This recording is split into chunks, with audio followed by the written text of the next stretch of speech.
হে hello guys, আমার নতুন একটি মিনি ব্লগে তোমাদেরকে আবারও ওয়েলকাম জানাই। আর আজকের এই মিনি ব্লগে আমি শেয়ার করব ট্যান রিমুভালের কিছু ঘরোয়া পদ্ধতি। কিছু না, একটাই পদ্ধতি শেয়ার করব। তো যাই হোক, দেখো একটা বোলের মধ্যে নিয়ে নিয়েছি বেসন, তার মধ্যে অ্যাড করে দিয়েছি দুধ, কফি, গোলাপ জল, অল্প পরিমাণে লেবু, আর তারপর জিনিসটাকে ভালোভাবে মিক্স করে নেব।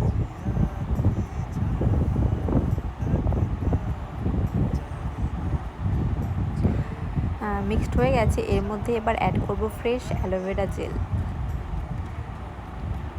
তারপর সমস্ত জিনিসগুলোকে আবারও ভালোভাবে মিক্স করে নেব একটা থিক পেস্ট। এই যে আমার মিশ্রণটা রেডি। মুখটাকে দেখাচ্ছি, দেখো ট্যান পরে মুখের কি একটা বাজে অবস্থা। তো যাই হোক, এবার গোটা মুখে জিনিসটাকে ভালোভাবে অ্যাপ্লাই করে নেব।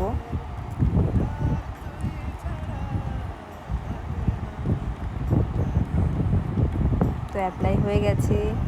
এই যে এবার ওয়েট করব 5 থেকে 10 মিনিট। এই যে শুকিয়েও গেছে। তো এবার মুখ ধুয়ে আসছি তোমাদের সামনে।